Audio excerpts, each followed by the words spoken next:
ஐம்பெரும் காப்பியங்களுள் ஒன்றான சிலப்பதிகாரத்தின் நாயகி கண்ணகி தன் கணவனுக்கு அநியாயமாக இழைக்கப்பட்ட கொடுமையை எண்ணி வெகுண்டு புயலாக மாறினாள். மன்னனிடம் தன் கணவன் கோவலன் குற்றமற்றவன் என நிரூபித்தாள்.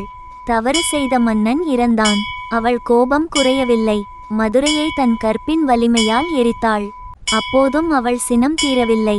மன அமைதியை இழந்த கண்ணகி வடக்கு நோக்கி இரவு பகலாக நடக்கத் தொடங்கினாள். ஒருநாள் இரவு சிறுவாச்சூர் வந்தடைந்தாள். சிறுவாச்சூரின் வழிபாட்டு தெய்வம் செல்லியம்மன். அந்த ஊரில் இருந்த செல்லியம்மன் ஆலயத்தில் அன்றைய இரவை கழிக்க எண்ணிய கண்ணகி அந்த ஆலயத்தில் தங்கினாள்.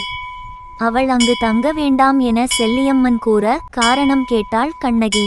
தன்னை ஒரு மந்திரவாதி ஆட்டிப்படைப்பதாகவும் அவன் வரும் நேரத்தில் கண்ணகி அங்கிருந்தால் அவளுக்கு ஆபத்து ஏற்படக்கூடும் என கூறினானாள். அந்த மந்திரவாதியை தான் கவனித்துக் கொள்வதாக உறுதியளித்த கண்ணகி அன்று இரவு அங்கு தங்கினாள். சொன்னபடியே இரவு கோவிலின் உள்ளே நுழைந்தான் மந்திரவாதி. அவனை வதம் செய்து செல்லியம்மனை காப்பாற்றினாள் கண்ணகி.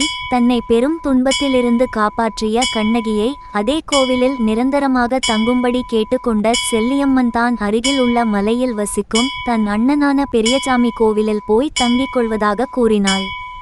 சொன்னபடியே தனது கோவிலை கண்ணகியிடம் விட்டுவிட்டு மலைக்கு புறப்பட்டு சென்றுவிட்டாள் செல்லியம்மன். மதுரையிலிருந்து வந்த கண்ணகியிடம் கோவிலை விட்டு சென்றதால் அது முதல் அந்த கோவில் மதுரை காளியம்மன் கோவில் என அழைக்கப்பட்டு வந்தது. பின்னர் அப்பெயர் மருவி மதுர காளியம்மன் கோவில் ஆனது.